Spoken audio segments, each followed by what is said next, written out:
I have many of our board members here tonight. Let's see if we can. Toby, our president. Matt McCartney, our vice president.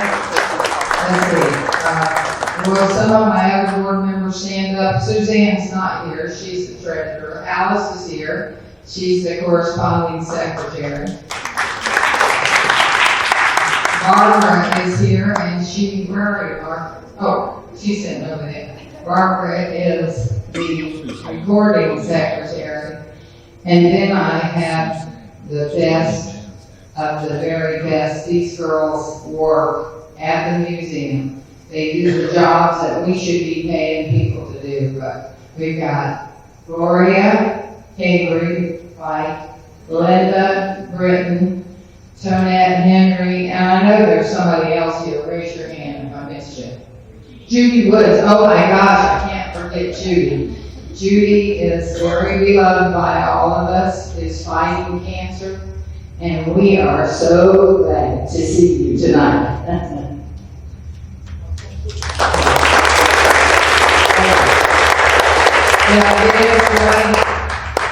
Okay. He's my husband, he's not a board member. All right, I'm going to turn it over to Paula McArthur Cooper and let her give us the history of Hobe Sound.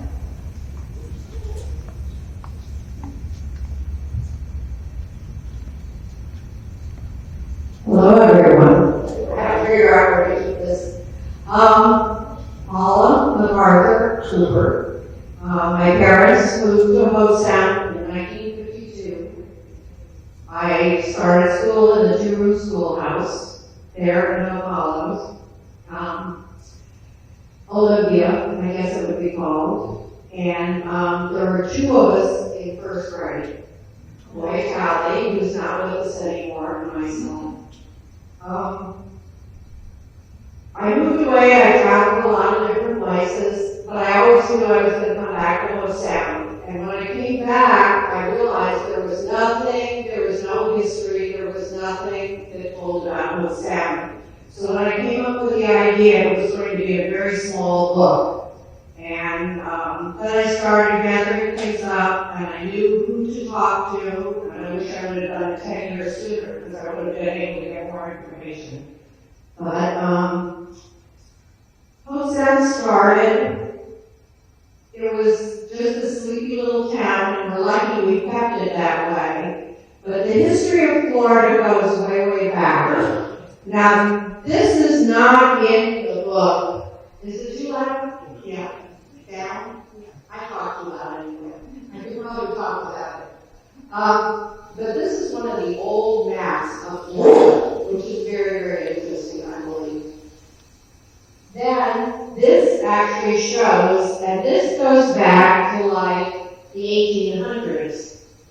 But it was referred to from the 90 miles of coastline, they referred to it as Mosquito, I forgot, from Jupiter north to Cocoa was referred to as Mosquito. Yeah, but no, it's different than that. Wait a minute. Mosquito Lagoon? See, already I messed up. Yeah. Mosquito Country. You were right. And then on the old charts, which is really interesting, it was always referred to along, probably pretty much Jensen, but Hobe Sound, because it always looked like the white sands, so the sailors could see it as they sailed along the coast. And it was referred to as the bleach yards. And that was because back in Europe, they would stretch the sails out to dry them or to clean them, and they said with the white sands, that's what it looked like when they would travel along the coast. This is one of the first pictures, and this is about 1885, and it is of Jupiter Narrows. So this is the intercoastal waterway, And this is right there with the windy ness of the river. The river was the main travel. Everything was along the river. All the travel, the transportation. There were no roads basically in Florida. So if you wanted to get any place, you didn't ride the river. So everybody lived along close to the river, and commerce, everything. And it's hard to imagine when you look at the river, but they had steamships that were traveling in the 17 and 1800s. And they would pick up your produce, whatever the farmers were growing, and it would be shipped north. Coconuts, pineapple. The pineapples got to be very popular along this whole area. And everything would be shipped north on these steamships. The steamship captains hated the narrows that were there in Hobe Sound because it was very, very windy. It would tear up the ship as it would be winding through those, and it was very, very shallow. It was about 18 inches deep in some places, and so navigation was very, very difficult. Part of Hobe Sound is you would go through the narrows, and then it would open up, and then you had the big, kind of like an opening. The river got larger, and everybody, okay, this is a good place to live. But, so,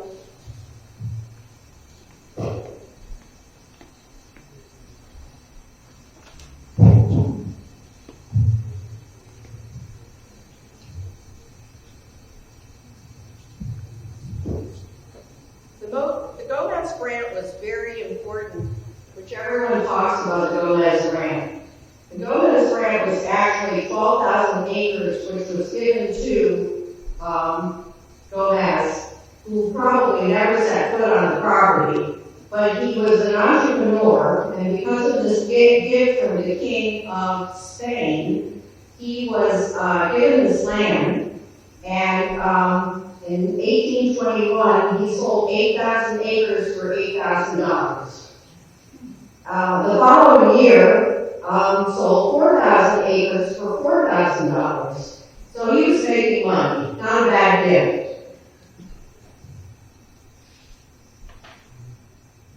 Hobe Sound was basically a lot of the Gomez Grant. This was Jupiter Island, and it was Hobe Sound, which existed that area.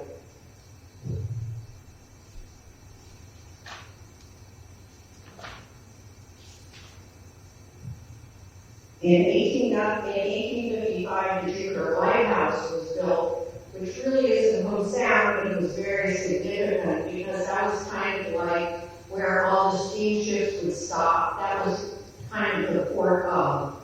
And to build that lighthouse, it had to be quite amazing to see it when you were coming down the river in 1855.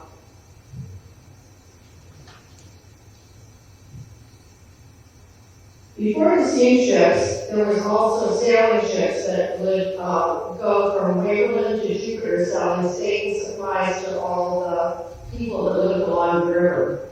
One of the things that they would use also is they were able to cut lumber and everything to supply the river boats, which was a way of making money.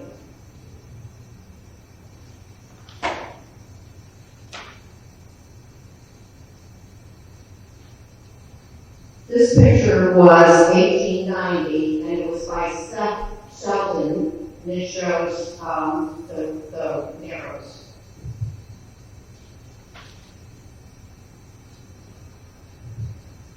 One of the interesting stories, William Booker was a family that goes back to that area, and in 1887, his family, he was 8 years old, and they moved from Waverland to Hobe Sound on a sailing boat. And they moved there, and there was only 3 families that lived in Hobe Sound at that time.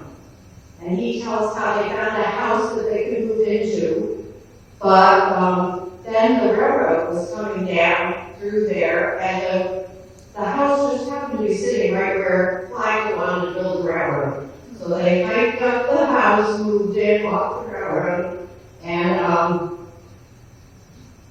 then eventually they built a new house. But he talked about how his mom saw turkeys out in the front yard. So she went out in the backyard with her gun, circled around the house, and then shot the turkeys. So they had dinner.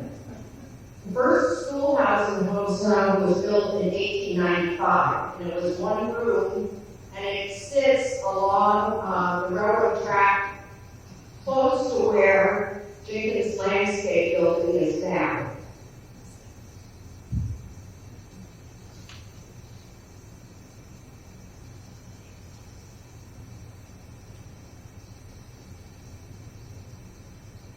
In the 1880s, there were a group of people that came over from England, and they were known as remittance men.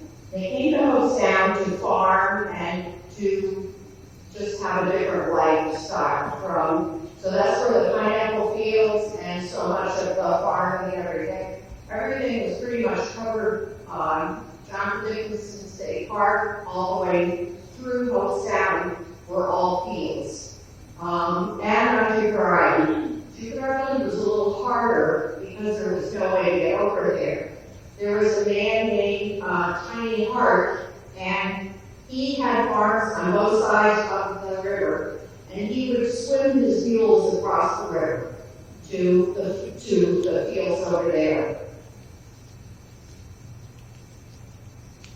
When the remittance men came to Hobe Sound, they bought and started the Indian River Coconut Grove Association. They purchased 4,000 acres, 3,000 on Jupiter Island, and 1,000 acres on Hobe Sound.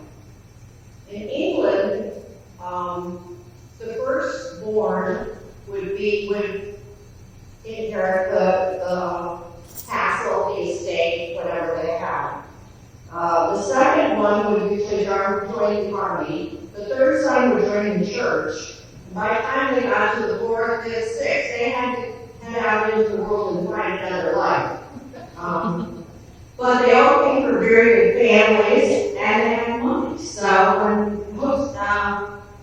forget Hobe Sound, America was very vacant and lots of land and lots of possibilities. And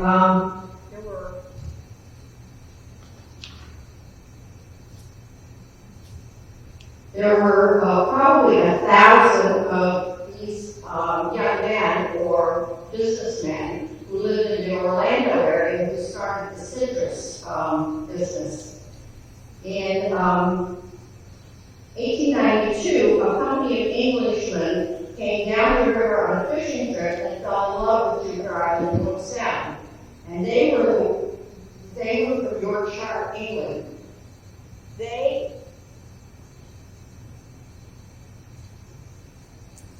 In England, the woolen mills and everything were being very successful, and they had a lot of money, and they needed to invest it. So they were coming to America to find ways of investing. A lot of them invested in the central, the citrus farms, farming, so it was another whole possibility. But they loved Hobe Sound or Jupiter Island, and so they invested in the business, not with any idea of farming. They didn't want to farm.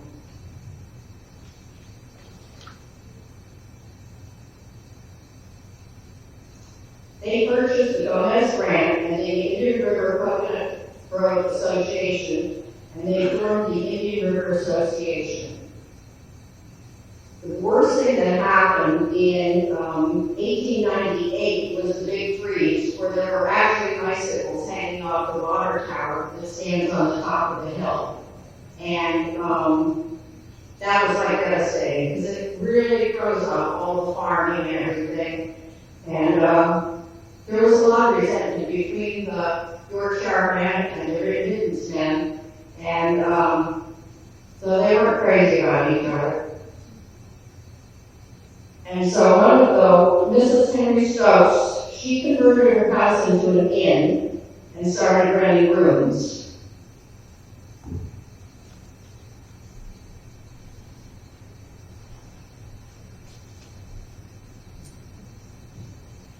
In 1916, the North Bridge was built. That was right there at Bridge Road going across. It was a swing bridge. So that opened up Jupiter Island where you could actually drive over. But the roads were terrible at that time.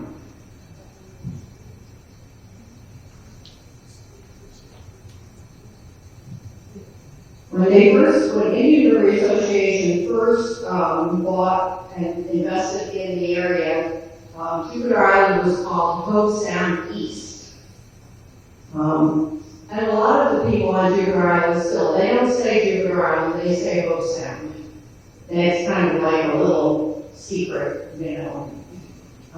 The first person to build over on Jupiter Island was Charles Jackson. He was from Daytona, and they were fishing camps, and they were moored to the south of Jupiter Island. And Captain Armour, James A. Armour, which was Jupiter Lighthouse's famous captain that everybody knows his name, he also built his home in that area also. He had a long pier out into the river of his house, and so his wife ended up being the first mailman. And so the mail could all be delivered there. One of the first families to build on Jupiter Island a house farther north was in 1893, and that was the Yates family. This family had to be very wealthy. I tried to go back they were from Rochester, New York, and I tried to get information on them. But they literally, when they built the house, they floated all the lumber and everything across. They just floated the wood, everything to build across the river, because there was no other way to get over there. But they would come south on their own train car, park it on one of the side rails while they were here for the winter, and then they would, when they got ready to go to work, they would get back in their private coach, private train car, and travel north, hook up to the train. So it's kind of hard to think that I can't find anything about them, because he had to be pretty wealthy at that time. In 1916, Mr. Angus worked for the Indian River Association, and he was brought over to figure out what to do with the property and how to make money and investments. And that's when he decided, he borrowed $12,000 and he built Jupiter Island Club, which we know now. He called it the Island Inn. There were 3 cottages, and it opened in 1916. Within 2 years, he paid all the money back. So he was very successful in helping the association, because they didn't want to lose money. I talked about Mrs. Stokes that built her, turned her house into rooms to rent or an inn. But then there was a hotel that was built on top of the water, where the water tower is now. Doesn't look anything.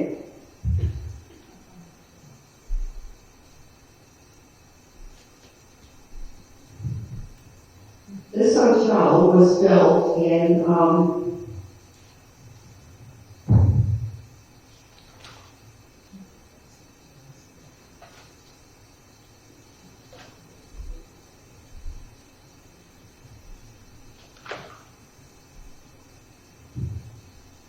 This hotel was built in 1907, and Mrs. Grant was the manager. And at the beginning, it was called the Highlander. Then it became the Pine Hill Inn and the Wigwam Hotel. When the train would stop there in Hobe Sound, people would get off and just walk up the hill, and you can see the steps. This is the road, but then the steps went right up to the hotel. They had different buildings for the kitchen and the dining room. One of the interesting stories is they always talk about Billy Bowlegs. Billy Bowlegs lived in the area for quite a while, but Billy Bowlegs would come out of the Everglades and show up, and Mrs. Brand would say he smelled so bad. He just smelled terrible. And he would wrap all these cloths and everything around his body. He almost draped himself. He looked like a lake. He didn't know it was an heroin. But she'd say, no, Billy, you gotta go down and wash. So he'd go down to the river, and he'd wash all his clothes and himself. But the guests loved it because he was interesting. And so he would be there at the inn and have dinner with everyone, and then he would get on the train with all of his hides and feathers and everything that he would hunt for out in the Everglades, and go down to Miami or wherever and sell them, come back, hang out, and then it was like he would just disappear off into the woods again, into the Everglades, whenever he, no big announcement or anything, it was just his life.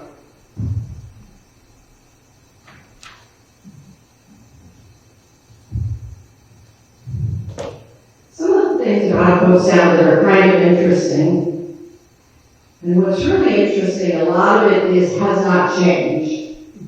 This was the main street of Hobe Sound back in the 40s or 50s.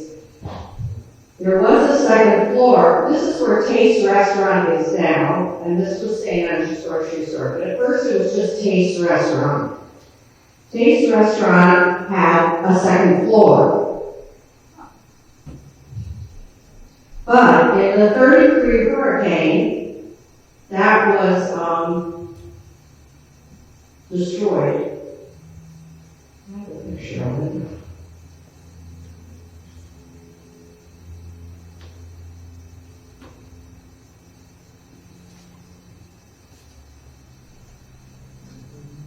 Upside down.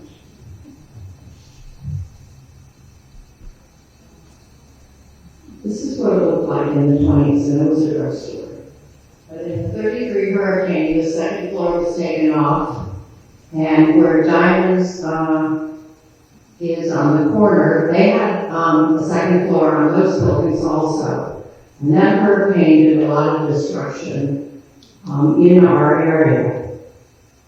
Everybody talks about the 28 hurricane, but that was really worse for, over at the lake and West Palm. But the 33 was pretty bad for Hobe Sound. So the second floors were never put back on, but it's kind of a neat little building, what it used to look like.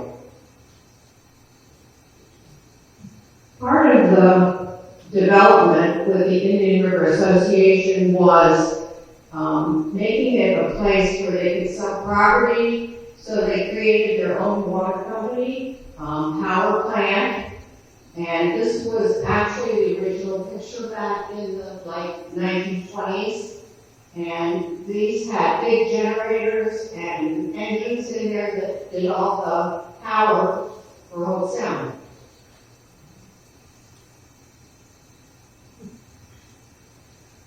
We had this wonderful ice plant also in Hobe Sound, but Stuart, Indian County, many towns had them also, and they would make ice, which allowed people to have ice boxes, refrigeration, and then they would, the produce, the farmers and everything would come in with their produce, ice it all down, load it on the train, and it would head north and for survival.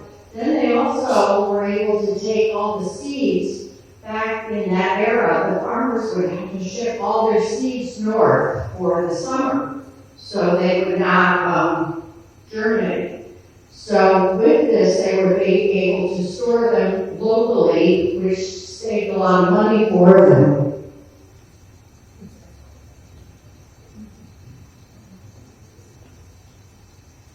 This is the plat of Hobe Sound back in 1920.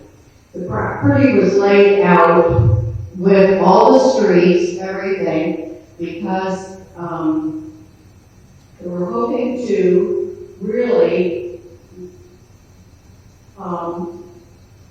start selling property and get people to come to Florida, just like West Palm. It was kind of the boom.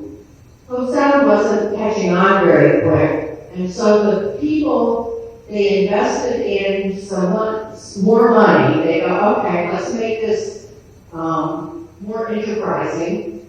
So they bought more of the Gomez Ranch to the north of Ridge Road, and they changed the name from just Olympia to Olympia Picture City.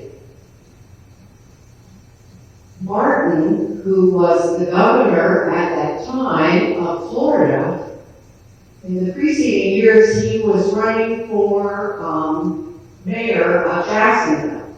And Jacksonville was very big into movies, silent movies at the time. So they would have all these car races, everything going on, and so he ran with the idea of we're going to get rid of the movies.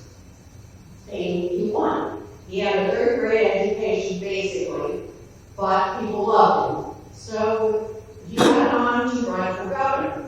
When he became governor, he realized that he really there was a lot of money to be made with the movies. And maybe that was a big mistake. So he kind of liked Martin County, and that's where we got our name from Governor Martin. And he promoted, he's got stars, say it wrong.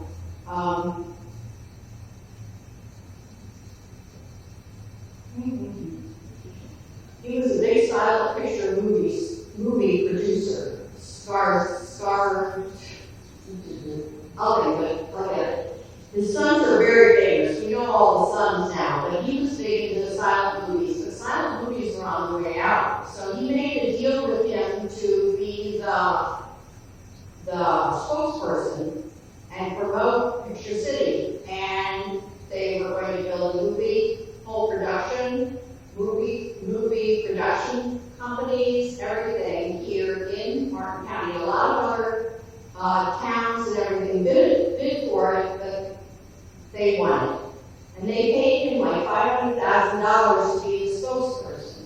What they didn't know is he needed the money as bad as they wanted him to be the spokesperson. So he was down in West Palm, in Palm Beach, living the life while they're trying to get this off the ground. There was going to be a hotel and casino over on the beach, and that was going to be built within like 6 weeks, 6 months. That was like they started a crew,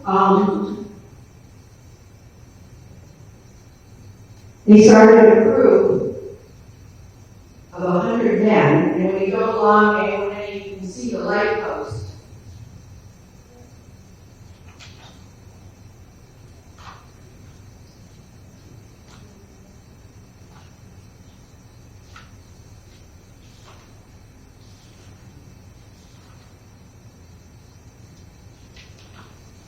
I apologize. I should have like a little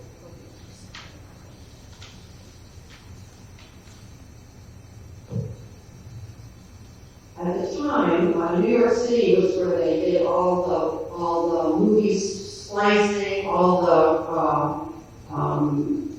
finishing of the films, and so basically, New York to Florida was much closer than California, so that was the selling point.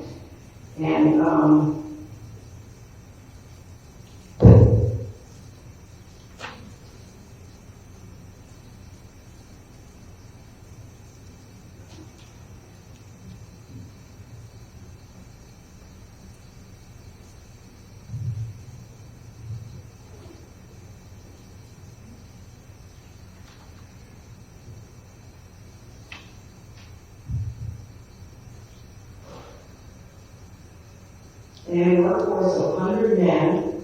The casino and hotel would be completed in 60 days. They had the whole plot of the Picture City was laid out like Washington, D.C. It was going to be 12 miles long and 5 miles wide. They had the movie production, movie studios, which were designed. That was going like to the west. It was all plotted out. There were like different cities inside of cities There were going to be 4 train stations. The one train station which existed there in Hobe Sound, then there was going to be Gomez, and then there was going to be the main train station, Picture City, and then Fruita. So they were kind of going for the concept where you have this very busy town with all these train stations where the people were moving back and forth, like New York or Connecticut or whatever, how it exists now.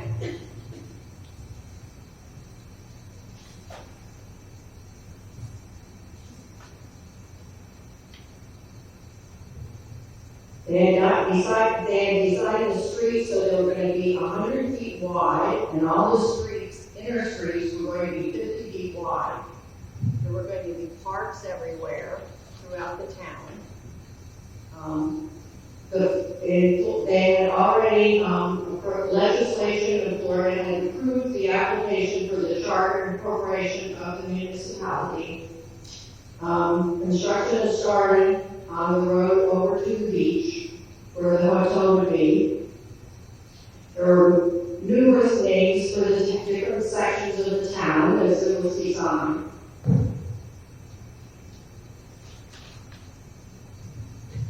What's amazing is the first week, once they put it on the stock market to be able to sell, they sold $1.8 million worth of property. Which is like, and only 3 weeks into the project, applications had been made for Picture City State Bank. Picture City was getting off the ground by late October 25th, the roads and railroads. What happened in October 1925, all of a sudden, from Jacksonville south, the train, railroad, clogged up. Nothing was coming down. They were not able to get supplies. Transportation system just stopped. They couldn't even get food to come south.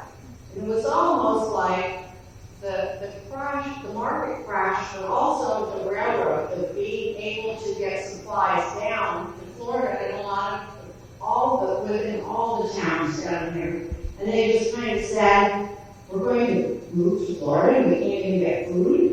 And so a lot of people pulled out. They had already made contracts or paid money for the property, and they just said, no, not going to do it. They'd rather take the loss of the money.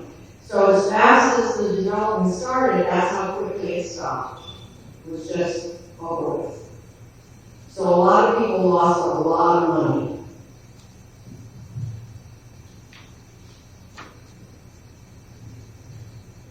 So, Hobe Sound went back to the sleepy little town again, and every time something good would happen, it would just get quiet again.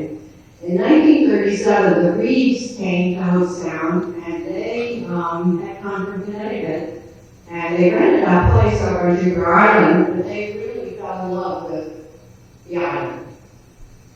Because of their foresight in how Connecticut and other towns up in New England had developed, within the first 6 months they purchased property, built a home, then they purchased the club. But then with their foresight, whenever anything was happening like flowing rocks, they were going to turn that into landowner came in and they wanted to do condos and everything there. And Mr. Reed immediately got all his friends, and they had, within days, they would have money, and they would buy up the property. And in North and Jupiter Island, they turned it into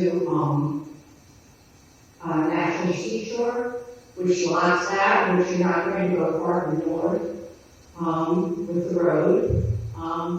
All along US 1, that's all given to along that part of the river, people in Jupiter Island had their windmills, which was their water supply. And then they would send water over to, underneath the river to their homes on Jupiter Island. Well, once they got water down the island, they didn't keep windmills anymore. So then they had property. But Mr. Reed got them all to invest, donate that property, buy up the rest of the property. So this is kind of how Hobe Sound has been the way it is, and kept small, and with so much land donated.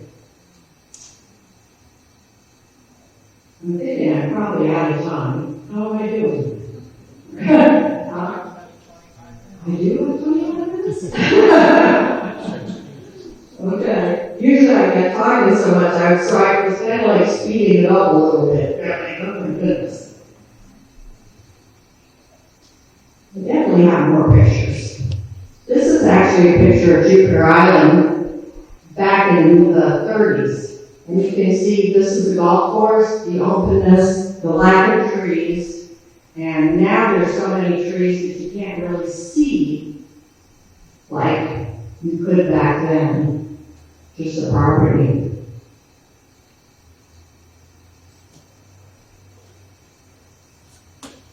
Back in the 40s, they would have, the local people would have every Wednesday covered dish suppers over at the beach. Everybody would meet. And this was the pavilion that they had before they had the pavilions like we do now. Jimmy Graham Park, which is where we boat ramps, everything. But his father-in-law was William Moore. He was a sea captain that traveled along the river, and he saw this property, and he made an investment. He grew up in Palm Beach. His family moved to Palm Beach when he was a little boy, so he was on the water all the time. And the property his parents owned ended up being sold to Flagler, and the Royal Ponciano Hotel ended up being on their property where he was a little boy. But then he had the property here in Hobe Sound. So he sold it during the 20s with I don't have it in my head right now, but like $1 million. And whoever bought it because of the crash, they moved to California or whatever. Well, they went back on the loan, on the purchase, so they moved back to Hobe Sound. And then he ended up having mango trees, and living there in Hobe Sound for the rest of his life.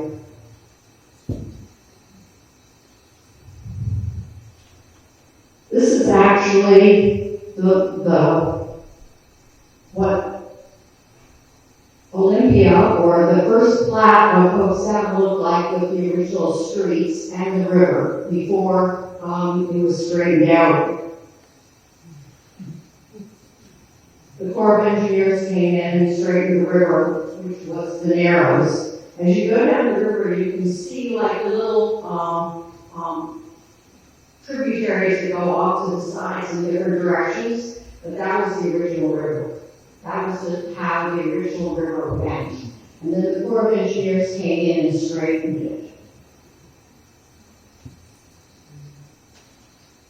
Picture of the train station. The train station this picture was taken in 1905 of the train station. The train would have come through probably by the time it got to Hobe Sound was about 1890 when it was completed through Hobe Sound. This is what it is down to our schoolhouse that we restored. We worked really hard at it. This was in 1923, and this is what it originally looked like with the children. When it was first built, it was built, I think, more like a community center, but everything took place there. Before they had a church, the church was, services were there, the school was there, town meetings were there. And when you see the building, you think about it, it had to be pretty special back in 1920, as far as just being the building. This is truly beautiful. Is that the Apollo School? Pardon? Is that the Apollo School? Yeah. Yes, this is the Apollo School.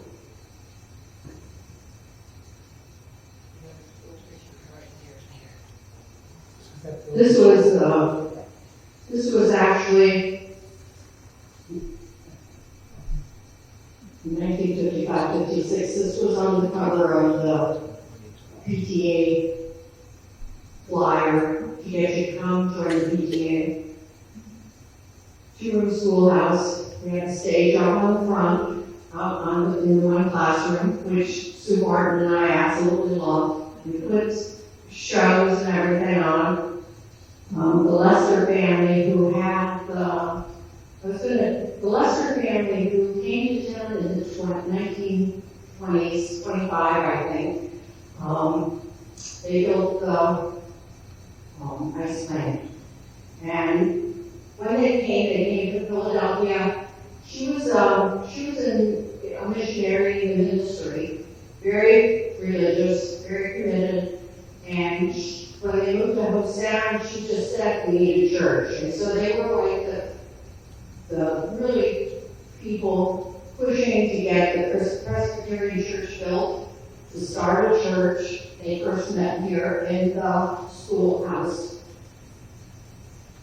But she was the type of person that when she came to town, she had presents for everybody. She started women's clubs. She started getting everyone together. She would have parties. She would have Christmas parties for all the children. The black children and white children all had presents that she would make sure they had.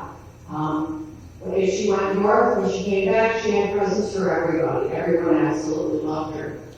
We talked about the Ashley gang. The Ashley gang, of course, lives here in Hobe Sound.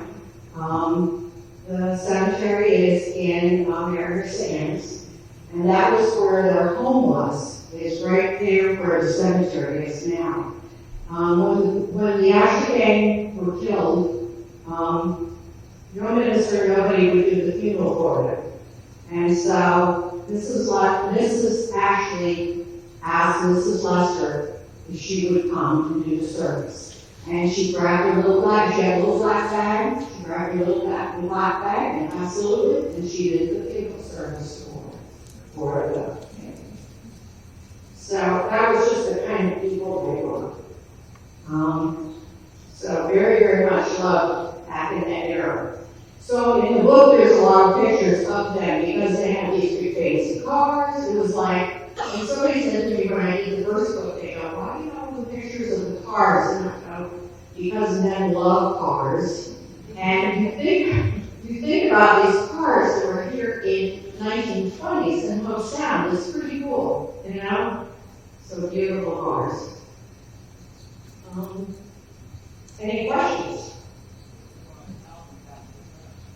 Oh, I do have my book, which is all pictures of a lot of what I talked about other things in the history, which I try to just explain through the thing.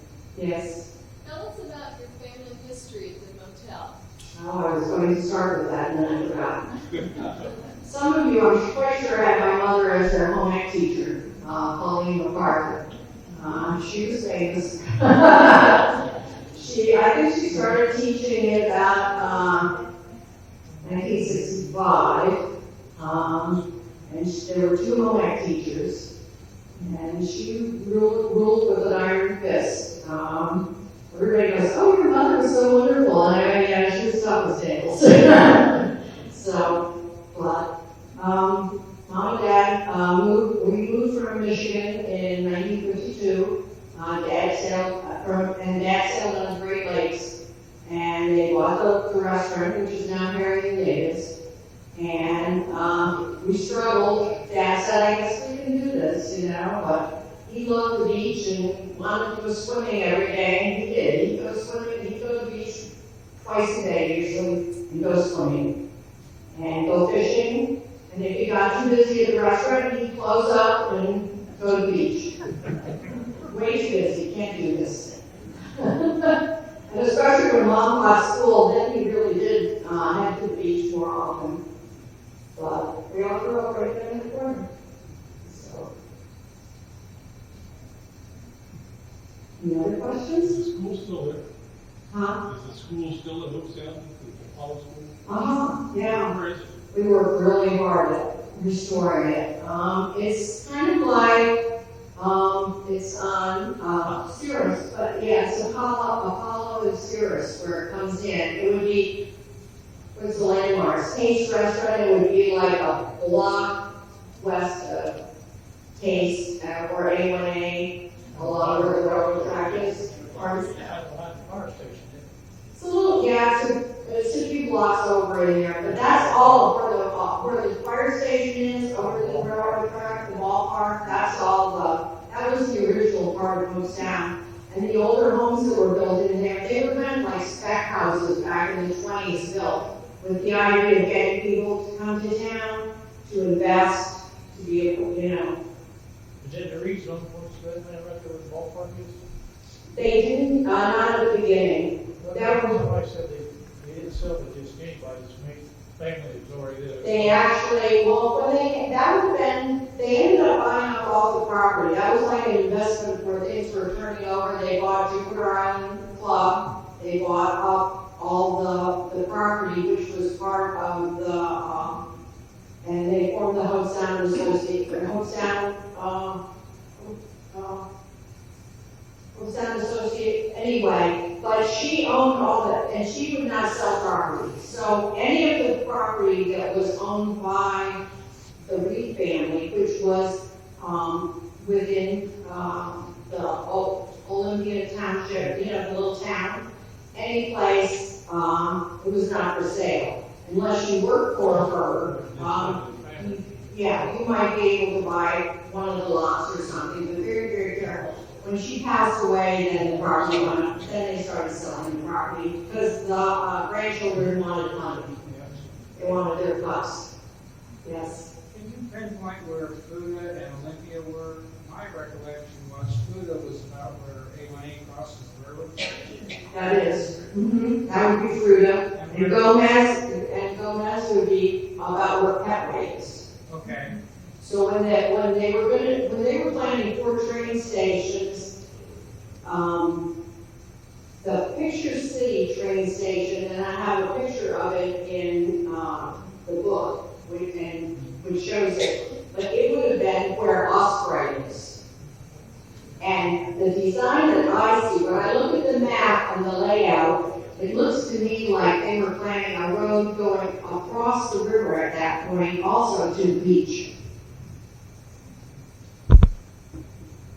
So it was Fuda, Picture City, and Olympia, or Fuda and Gomez? That would all be a part of it also. I'm just trying to see which one was which order. This is actually the layout of Picture City. So this is Bridge Road right here. And this is Olympia, which is like the old part of Hobe Sound where there's houses that exist now. And the hotel that I talked about would have been on the hill right here. So the center of town back in the early 1900s would be like right in here. And then it went down more over. So the train station is right here, or was the one that existed.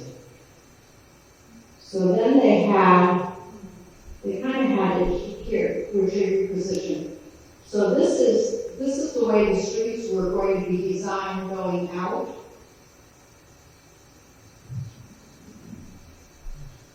And it went all the way. So this is a railroad track that runs along.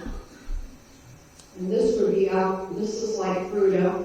This is the proposed Picture City. This was going to be the main terminal for Picture City. And it looks like, if you see this, it looks like there's a road that goes right across the river, which would go over to the beach. And it was plotted out all the way to the north on the island. So this is Picture City, train station here, that one, and then there would have been another one up here.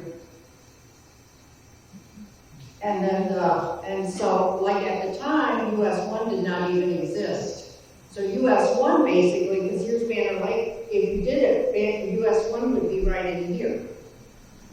So you can see how this was plotted out all the way to the west. It was going to be big with their design. You guys Pardon? In the dry season. In the dry season. We all know that too.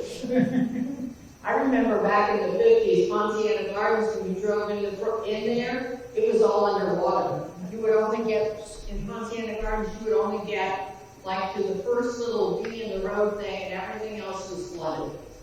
The rains were so bad that year.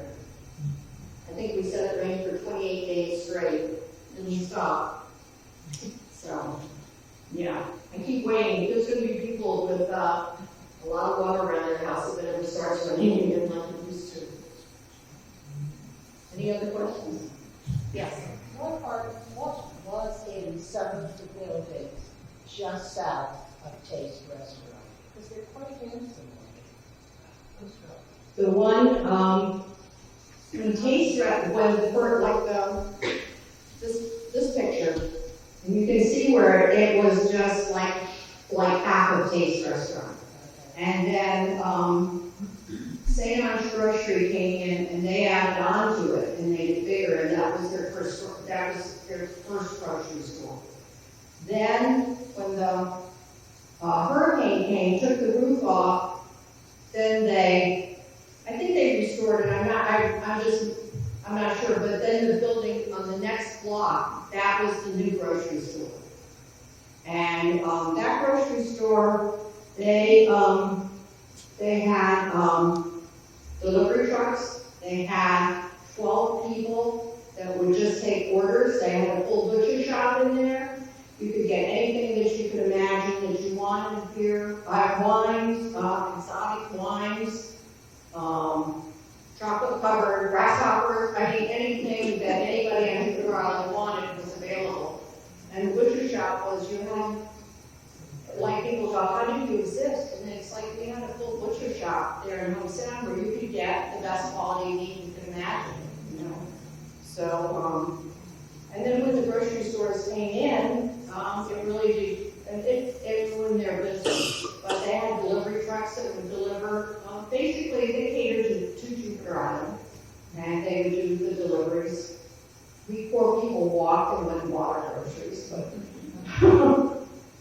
but they had girls just running the phones all the time. And then they added on to that building, which is connected to that, and then that was the drugstore. So then they had a drugstore counter, everything. And then at the corner, which is now, it's like a little dress shop or something, but that was a Wilson's Plum Garden. So that was a florist shop. And then the two-story building, which is there, that was, when it was first built, it was more like a, departments, you know, you could get, all kinds of things there. It wasn't a grocery store, but then it became a grocery store. Then it was an electric shop there, and then to the south was the post office. So that was all connected in that building. And there were apartments up on the second floor. So people would live in the apartments upstairs. There was a staircase that went up in the corner to the second floor apartments. Do you know when Albazini's first built? Yeah, when they first came in, it was just kind of like they started small like everybody and kept adding on, you know, and they had like a little open air thatch roof and where you could get drinks and everything, and then they kind of kept expanding, and they were very important in our community. It's sad to see it just be empty. So you could go there and get all your Hawaiian clothes. If you're going to Hawaii, just buy your Hawaiian clothes before you get there, because the same ones were, they would go to Hawaii, buy everything, and bring it back and sell it to us. It's probably cheaper than what you would buy in Hawaii. So, very special. Yes? Where did the word Hobe come from and Jupiter, for Jupiter Island? I don't know where I don't know where the name Jupiter Island came from. Probably connected with Jupiter because Jupiter was to the south of us. When they first started, it was called Hobe Sound, East and West. So Jupiter Island was Hobe Sound East, And we, on the west side of the intercoastal was west, and then they changed it to Jupiter Island. There was at one time, Hobe Sound was Olympia. And so there was a whole controversy about Olympia, Hobe Sound, what the name of it was going to be. And so finally, they had a petition. Poor postmaster just kind of told them they had to make up their mind what they were going to do. Sue probably knows the story better than I. And finally, they just settled on Hobe Sound. I'm not really, I think it was like, well, they say the Hobe Indians were in that area, and that goes way, way back. And then actually, how the river goes when you get down through the Narrows, and then the bridge, and then it opens up, which appears to be like a sound or a larger body of water. And the first people on Jupiter Island, they would have sailboat races, kind of more to the south, and that's where the Hobe Sound Yacht Club was. The Hobe Sound Yacht Club was formed over on Jupiter Island in, I think, 1890 or so. I mean, it goes way back, and it was from the people that lived there, and they would have every Sunday afternoon have sailing races in the Sound. So a lot of times things end up just by how it exists. But there is controversy on where the name came from. So they attribute it to the Hobe Indians.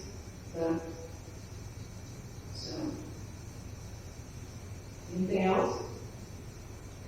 Any other questions? Thank you very much.